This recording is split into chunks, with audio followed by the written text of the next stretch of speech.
Хэрхэн болон маань тавтан морил намайг Заяа гэдэг Microsoft-ийн ажилчин. Өнөөдөр үзэгчдийн хүсэлтээр хэрхэн Microsoft Teams ашиглах талаар та бүхэн демо хүрэхэд бэлэн болсон байна. Демогхон баг зэрэг Microsoft Teams-ийн талаар мэдээлэл өгөхөд Microsoft Teams дотроо хоёр өөр төрөл байдаг ба эхний хэсэг маань Microsoft Teams for Education буюу боловсрол зориулсан, хоёр дахь нь Microsoft Teams for Consumers буюу Outlook-тэй та бүхэн өнөөдөр миний демог дагаад өнгөө Microsoft Teams-ийг ашиглах боломжтой гэдгийг хэлэхэд таатай байна. Microsoft Teams ашиглахын давуу талынхаа мэдээж эерэг номер 1-т хамгаалалт, хоёрт гэх юм бол та бүхэн Outlook-оор өнгөө ашиглаж болно. Гуравт 45 минутаар хязгаарлагдахгүй гэдгийг хэлэхэд таатай байна. Мөн Microsoft дотор маань consumer дотор нь хэр та төлбөр төлснөөс шалтгаалаад бас функцүүд өөр байдаг байгаа. Яваандаа Microsoft Teams-ийн талаар илүү их бичлэг гаргахтаа та бүхэн бас дэлгэрэнгүй та бүхэн тайлбарлах болно. Ингээд хамтдаа дэмэргөө орцгаая.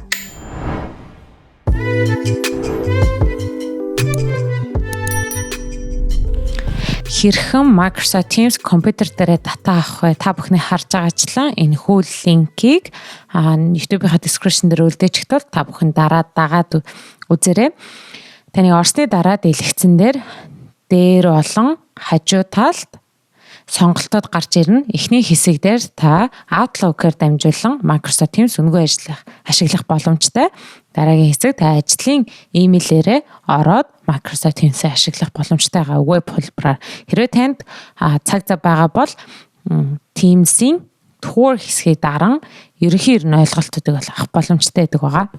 Өнөөдөр та бүхэндээ Outlook-ээр хэрхэн өнгөө Microsoft Teams ашигладаг талаар та бүхэндээ демо хүргэх гэж байна. Давхар хэлгээд өмнөх интро дээр ч гэсэн бас дурдсан. Teams маань бас хэрэг ямар төлбөр төлснөөс шалтгаалаад функцүүд нь маш өөр байдаг. Өнөөдрийн та бүхэнд үзүүлэх маань болохоор 100% өнгөө байгаа. Тэгээ Outlook-тэй хүн болгон энэ рүү орох боломжтой шүү гэдэг хэлмээр байна. Заншил ясаараа 100 гар талаасаа хэдүүлээ эхлэе. 100 гар талд маань эхлээд activity буюу таныг хүмүүс mention хийх буюу яг таны нэрийг ингээд заагаад хоорондоо холбоод энэ дээр activity-дэр гарч ирнэ, таны бичсэн юмд хүмүүс хариулахаар бас гарч ирнэ. Энэ маань ерөөхдөө бол сануулга гэсэн үгтэй ийм явагдаж шүү гэдгийг Teams танд харуулж яадаг байгаа. Дараагийн хэсэг болохоор яг одоогоор бол энэ дээр Microsoft Teams-ийг би өөрөө ашигладаггүй болохоор янз бүрийн notification ч юм уу хүмүүс надтай харилцсан зүйл маань гарч ирэхгүй байна. Хэрвээ та маш их олон хүмүүстэй харилцдаг бол энэ хажуу талын фильтрийг ашиглаад хүний нэрээр болон та яг ямар файл хайж байгаагаа түлхүүр үгээр нь хайгаад олох боломжтой байдаг байгаа. Мөн энэ гурван цэг дээрээ дарахаар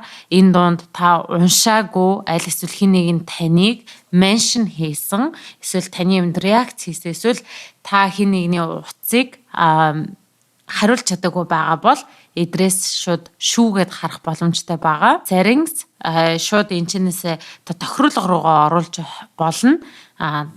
Дараагийнхтар би та бүхэн илүү дэлгэрэнгүй тайлбарлаа явчих. Чатан дээр та өөрийн хүснээрээ хүмүүстэй холбогдож болно, группээр холбогдож болно. Аль эсвэл хин нэгэнтэй та private буюу тусдаа уулзалт хиймээр байгаа бол урьж болно.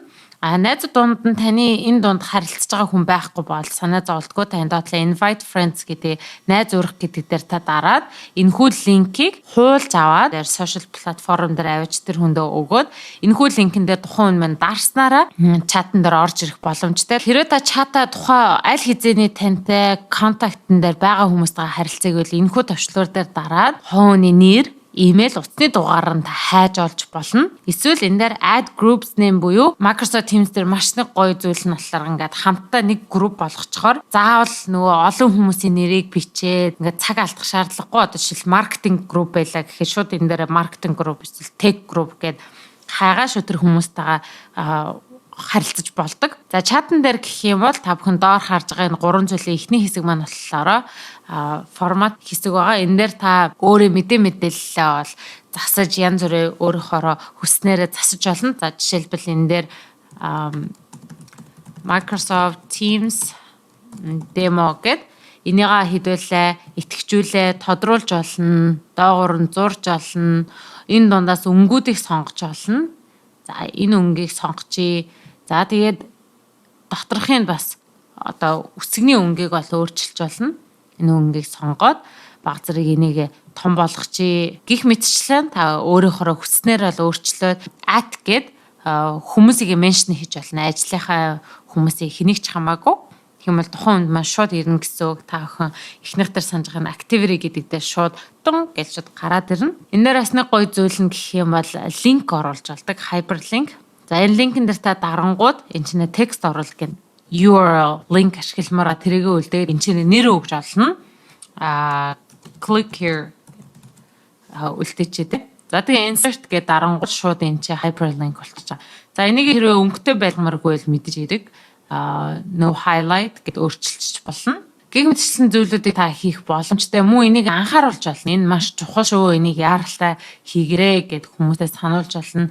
Энд чинь та янз бүрийн table буюу хүснэгт оруулах боломжтой байгаа. Энэхүү 3 цаг буюу clips дээр та дарангууд саяны саруулгаагаа та жишээлбэл усгаж болно. Энд бас янз бүрийн rule оруулаад за энэ бол ихний танилцуулга байсаа за дараагийнхээр ийм гэдэг description бичих боломжтой. Мөн адилхан энэ хүснэтүүдийг нэмэх мөн хийсэн зүйлээ буцаах гэх мэтчлэн энэ зүйлүүд байгаа. Хэрвээ та хүсэх юм бол энийг тэр чигт устгаж болно.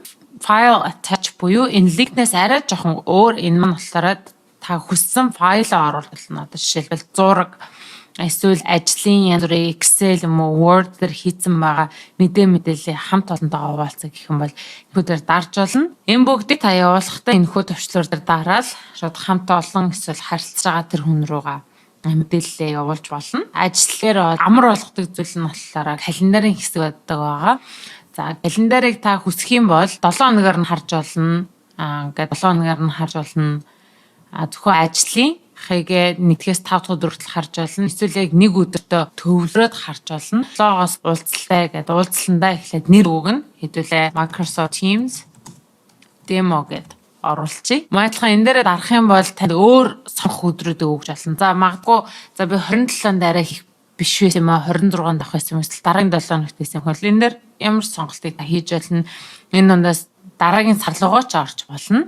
Мөн цагаа сонгоод энээр ерөөхдөө бол ингээд хичнээн хугацаа гэдэг энэ хажууд нь харуулна 30 минут. Одоо энийгаа ингээд солиод 8 гингүүд 1 цагаа гэдгийг харуулна. Уулзалтаа та давтуулж болно. Хэрвээ та ажлынхантайгаа 1-ээс 5 дахь өдөр хүртэл уулздаг гэх юм бол яг 1 цагтаа 7-оос 8-ын хооронд өглөөний recap те хоорондоо уулздаг гэх юм бол та энийг сонгохоор заавал өдөр болгон мэрийн зохион байгуулад худалдыг зохион байгуулах шаардлага. Эсвэл өдөрт нь 7 хоногт нэг удаа, сард нэг удаа, жилд нэг удаа аль эсвэл та өөрөө хүснээрээ customize хийж болох энэ боломжийг өгдөг. Энэхүү хэсгээр та бүхний харж байгаатай өмнөх нөгөө чатан дээр айгуу төстэй байгааз яг тэрнтэй адилхан та энэ дээр description буюу яг энэ уулзалт юуны талаар яригдах байгаа. Энэ уулзалтанд орохын тулд юу бэлдэх ёстой гэх мэтчлэн мэдээлүүдийг бол хамт олондоо өгч болно. Save гэдэг энэхүү дээр дарангууд энэ линкээ копитод хүн өгч болно. Эсвэл та анзаарснаар Google Calendar руу оруулж болно. Мэрийн үүсгэсний дараа та бүхэн одоо дэлгэцэн дээр харж байгаа энэ маань үүссэн байна те. Өдрөө уулзах гэж байна гэд meet now гэдгийг дараад start meeting гэдээ эхэлж болно. Үүн дээр та бүхэнд анхааруулах өөрийн хоолой болон камера унтраагаараа та бүхэн ороо харангууд мөн адилхан танд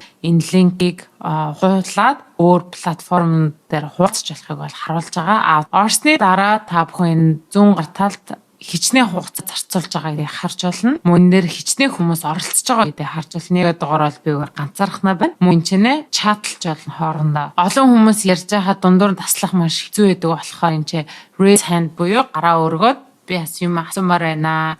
Ойлгосонгүй гэдгийг бол энэ илэрхийлж болно. Энэхүү 3 төслөр дээр дарангууд device settings буюу speaker-уудыг сонгож болно. Жишээлбэл энэ өөрийн headphone жигвчэндээ оруулах уу эсвэл компьютерийн хашуу speaker руу оруулах уу гэдгийг сонгож болно. Эсвэл энэ audio device гэдэг дээр шууд PC mic speaker буюу компьютерийн шууд mic speaker-ыг ажиллуулахыг сонгож болно. Адилхан камер дээр талийнхаа юм уу эсвэл virtual camera оруулах юм уу гэдгийг та өөрөө бол сонгох боломжтой байгаа. Энийг нэг та тохируулсан хаад байн гор солиодох шаардлагагүй маш амархан байдаг. За meeting details гэдэг оронгууд нөгөө энд маань хүмүүс орж ирч юу илээ өнөөдөр бид нар юу ярих гэж байгаа илээ гэдэг шууд meeting details руу ороо харж болно. Эсвэл энд орж ирэх ёстой хүнийгаа шууд линкийг хуулж аваад хоорондоо харилцах боломжтой. Дараагийн та бүхэнд харуулмаар байгаа хэсэг маань apply background effect буюу та бүхэн энэхүү зурнуудаас бол сонголтыг бол чөлөөтэй хийж болно. Мөн хүсэх юм бол add new гэд компьютер дээрээс та өөрийн хүссэн зургийг бол оруулах боломжтой. Тэгээд сонгосныхаа дараа turn on video гэдгийг дарахаар таны артлын зураг өөрчлөгдөд камера насна гэсэн үг. Share content буюу та дэлгэцэн дээр юу байгаа тэрийг ол тухайн хүмүүстэй хуваалцаж чадна. Энд дээр нэг зүйлийг хэлэхэд include computer sound буюу тэр бичлэг хүмүүстэй хуваалцах байгаа бол энэхүү зүйлийг итгэжүүлэхгүй бол тухайн хүмүүс маань таны дэлгэцийг харах ч гэсэн дууг нь сонсохгүй болохоор та бүхний заавал итгэжүүлээ. Хажуу талд нь leave буюу энэ дээр дарах юм бол бүр гарах эсвэл мэрин дуусгах гэдэг хоёр өөр янз байгаа. Энэ маань бас жоохон хоорондоо өөр. Энэ мэрин гिचгээр та гарсан ч гэсэн хүмүүс маань хоорондоо нөгөө хамт олон ингээд чатлаад тэгээд тэн дээр нөгөө хажуу талын active reader ингээд гарч ирээд байдаг. Хэрвээ leave гэх юм бол та бүр тэр уулзтаа тэр чигтээ гараа явчихж байгаа болохоор тэр дунд хүмүүс хооронд чатлаа, зураг хоорондоо эсвэл файл хоорондоо солилцохоор танд ямар ч notification хэрэггүй байдаг байгаа. Settings руу оронгоо энэ дунд theme-с сонгож болно. Гэгээлэг байлгамаар байгаа мó эсвэл харанхуй дараа нүдэнд амар байлгамаар байгаа мó таны өөрийн сонголт эсвэл бүр high contrast хүмүүс сонгож болдог. Privacy дотор та бүхэн орохоор хэрэг хүсэхгүй байгаа хүнийхээ дугаарыг бол блоклж болдог байгаа. Өнөөдрийн дугаартай хэрхэн Microsoft Teams компьютер дээрээ болон утсан дээр татаж авах мөн Outlook-ээр ямар Microsoft Teams application танд өгөгддөг болон тэрхүү функцүүдийг ашиглах талаар нэмэг хүргэлээ. Та бүхэн YouTube сувгийн маань subscribe хийгээрэй. Мөн асуулт байвал чөлөөтэй YouTube сувгийн маань дараа асуугаарай гэж хүсмээр байна. Хэрэгцээтэй хүмүүст нь харамгүй тараагаарай. Дуусан туслуулсан та бүхэнд маш их баярлалаа. Дараагийн дугаар хүртэл түр баярлалаа.